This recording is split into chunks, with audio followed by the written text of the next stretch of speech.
एक राजा की पुत्री के मन में वैराग्य की भावनाएं थी।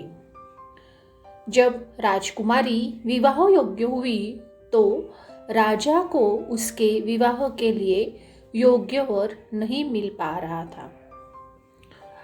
राजा ने पुत्री की भावनाओं को समझते हुए बहुत सोचकर विचार करके उसका विवाह एक गरीब सन्यासी से करवा दिया। राजा ने सोचा कि एक सन्यासी ही राजकुमारी की भावनाओं की कद्र कर सकता है। विवाह के बाद राजकुमारी खुशी खुशी सन्यासी की कुटिया में रहने आ गई। कुटिया की सफाई करते समय राजकुमारी ने को बर्तन में 2 सूखी रोटियां दिखाई दी। उसने अपने सन्यासी पति से पूछा कि रोटियां यहाँ क्यों रखी है। सन्यासी ने जवाब दिया कि ये रोटियां कल के लिए रखी है। अगर कल खाना नहीं मिला तो हम एक एक रोटी खा लेंगे। सन्यासी का ये जवाब सुनकर राजकुमारी हंस पड़ी।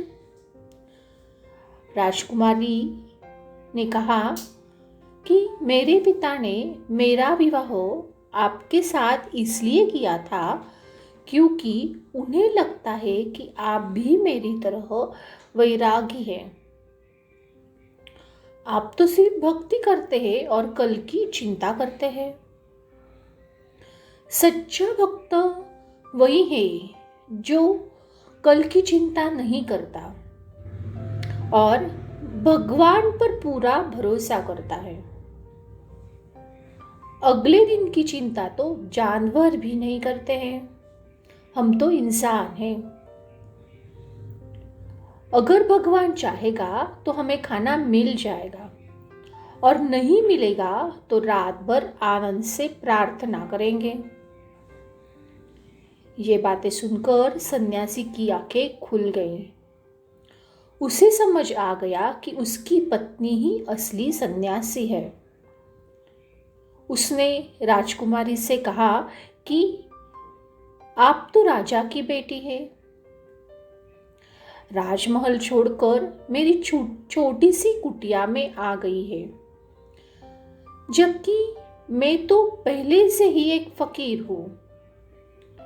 फिर भी मुझे कल की चिंता सता रही थी।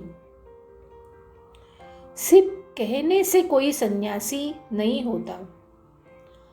सन्यास को जीवन में उतराना पड़ता है। आपने मुझे वैराग्य का महत्व समझा दिया। हमें इस कहानी से यह शिक्षा मिलती है कि अगर हम भगवान की भक्ति करते हैं तो विश्वास भी होना चाहिए कि भगवान हर समय हमारे साथ है। उसको यानी भगवान को हमारी चिंता हमसे ज्यादा रहती है। कभी आप बहुत परेशान हो, कोई रास्ता नजर नहीं आ रहा हो, तो आप आंखें बंद करके विश्वास के साथ भगवान को पुकारें। सच मानिएगा, थोड़ी ही देर में आपको आपकी समस्या का समाधान मिल जाएगा। सदा खुश रहिए। धन्यवाद।